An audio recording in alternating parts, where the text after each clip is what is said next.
Brilliance Audio presents Truth of the Matter by Jamie Beck. Performed by Tanya Eby, Lauren Ezzo, and Janet Metzger. 10 more minutes. 15. Tops. I can stick this closing out for that long without falling apart.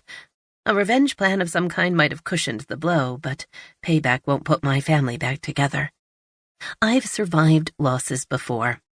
The only new ground this time will be helping my daughter, Katy, cope with the fallout. I have a plan for that, but at present, I'm best served by relaxing my shoulders, sipping my water, and maintaining my carefully blank expression. Hiding my feelings would be easier if I hadn't left our home for the last time, less than an hour ago.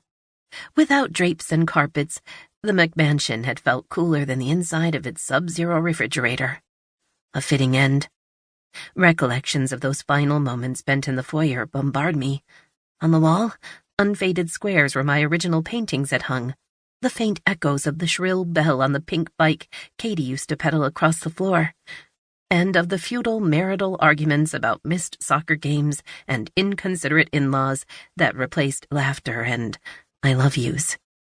The aroma of cocoa on rainy mornings spent seated in the family's room window bench, where I'd stare past the pool to the wooded perimeter, wondering how I could be a mother and wife, yet so lonesome. Like shadows, my memories record the history of a family that will no longer live under one roof, of the atrophied dreams and broken promises flayed by the sharp blade of divorce. But the worst part of my morning was the look on Katy's tear-streaked face before she jumped into the yellow Jeep that Richard bought her on her 16th birthday, and sped away from me like a canary freed of its cage. Now, while the brokers leave the conference room to confirm the wire transfer and the buyers exchange a celebratory kiss at the other end of the table, Richard turns to me. Jim will be in touch to finalize the transfer of stocks and other things before the end of the week. It's not surprising that my husband of 17 years treats the end of our marriage as nothing more than another negotiation. His emotional IQ is dipped in direct inverse relation to his legal career's spike. He's probably quite self-satisfied for being so generous with our divorce settlement. But honestly, I'd prefer less money in exchange for seeing even an ounce of regret in his eyes.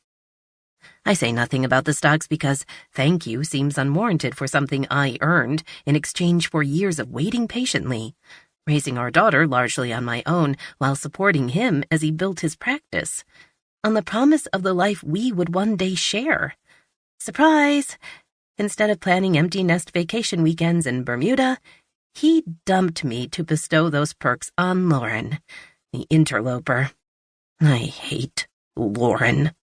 I blow up pictures of her face and toss darts, stopping barely short of wishing harm on her kind of hate. And I've never hated anyone in my life, so I haven't mastered control over the crippling surges of vengeance. It's frightening, to be honest, so I redirect my thoughts and ask Richard about his plans with our daughter. Where are you taking Katy for lunch? At the first hint of his confused expression, I grip my purse to keep from pounding my fists on the table. Don't tell me you forgot. Sorry, not sorry about my irked tone. I did. He proceeds to scrub his face with both hands in one deliberate motion. God, that annoys me.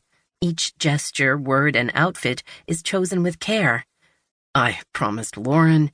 You cannot blow off Katy for your girlfriend today of all days. Technically, Lauren's his new fiancée, but I won't give her that respect. 3.5 months ago, Richard confessed his affair and asked for this divorce. 9 weeks ago, he moved out. His eagerness to move on is driving his acquiescence on financial and custody matters. Still, Richard's already put a ring on Lauren's finger, although technically our divorce isn't finalized. Lauren sees you plenty. Katy needs your reassurance today. She's having a rough time with the changes. Please be there for her, Richard. Finally, the tiniest trace of guilt disrupts the cool surface of those Pacific blue eyes. I'll have lunch with Katy. Again, thank you seems unfitting. I settle on, good. But don't act like I'm abandoning her. You're taking her out of town.